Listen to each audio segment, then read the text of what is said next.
nataka nikutie moyo uwe imara kuliko mwanzo na usikate tamaa. Amka tena, ile nyumba unayoijenga itaisha, na ile milango ya uchumi baada ya kusikia fundisho hili inafunguka. Hakuna mahala adui atakaposhika uchumi wako. Uchumi wako unafunguka na kutamkia iliyo baraka. Pengine ni afya. Unasema unajua, hujaelewa tu. Nimepitia kwenye sekeseke la afya ngumu. Nimetumia mamilioni hospitali, afya yangu inazidi kudhorota. Nataka nikuambie, utakuwa imara zaidi ya mwanzo. Tunaye Mungu mwenye huruma ndani ya Kristo Yesu. Atakurejesha tena, afya yako itaimarika na ndoto za maisha zitarudi katika jina la Yesu, mwana wa Mungu aliye hai. Nimetumwa kusema na wewe leo katika kipindi cha usikate tamaa, kwa sababu Mungu amekuona kwa kweli unapopitia. Unasema haiwezekani, lakini yote yawezekana kwake aaminie. Ninalo neno la Bwana katika Isaya mlango wa 34 mstari wa 3. Itieni nguvu mikono iliyo dhaifu, yaimarisheni magoti yaliyolegea. Waambieni walio na hofu, moyo wa hofu, jipeni moyo, msiogope. Ili ndilo neno la Bwana. Tazama, Mungu wenu atakuja na kisasi, na malipo ya Mungu atakuja na kuwaokoa ninyi. Haleluya! Neno la Bwana linasema, itieni nguvu mikono iliyo dhaifu, yaimarisheni magoti yaliyolegea. Nataka nikutie nguvu wewe unayenisikiliza. Unajisikiaje unaposikia neno hilo? Na Mungu amenituma nikutie nguvu tena. Uwe imara kuliko mwanzo, usikate tamaa ya kwamba hofu ulio nayo Bwana anaifukuza. Hofu ya kujiuliza kwamba labda nitakaa hivi nisiweze kuwasaidia hawa watoto wakasoma, Bwana anaiondoa. Usikate tamaa. Mungu atafungua milango ya fedha ambayo itasaidia wanao watasoma.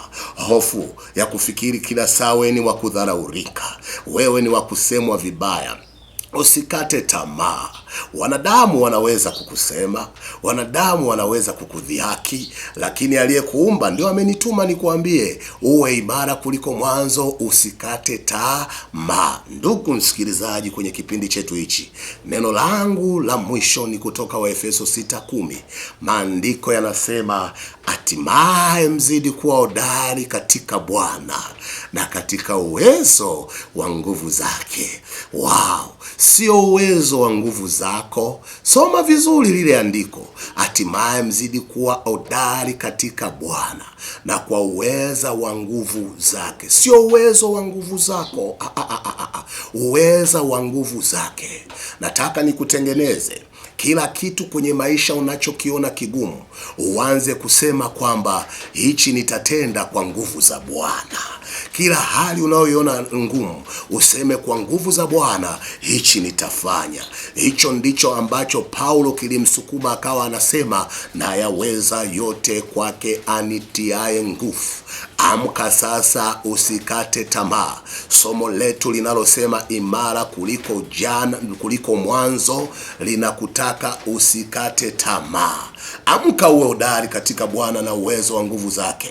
Usiseme kwamba unajua sijui tu. Mimi tena nguvu za kujenga ile nyumba zimeisha. Mimi tena nguvu za kuwahudumia familia ile zimeisha. Mungu amekupa wazazi hao, wamekuwa baraka muda wote, na wewe uwe baraka kwao. Uwe baraka kwa ndugu zako. Aidha ni wewe ulioinuliwa peke yako kwenye ukoo wenu, wainue na wengine, usikate tamaa, ili wakusaidie kuendelea vizuri kwenye hiyo familia. Ndugu msikilizaji uliyenisikiza kwenye kipindi hichi, ninachukua nafasi hii kukutakia baraka tele, mafanikio tele, ustawi tele. Usikate tamaa. Uwe imara kuliko mwanzo. Ndugu msikilizaji, tukutane kipindi kingine cha baraka za Mungu wetu, ambacho kinachosema kipindi chetu ni usikate tamaa. Karibu tena wakati mwingine. Ubarikiwe katika jina la Yesu Kristo. Amen.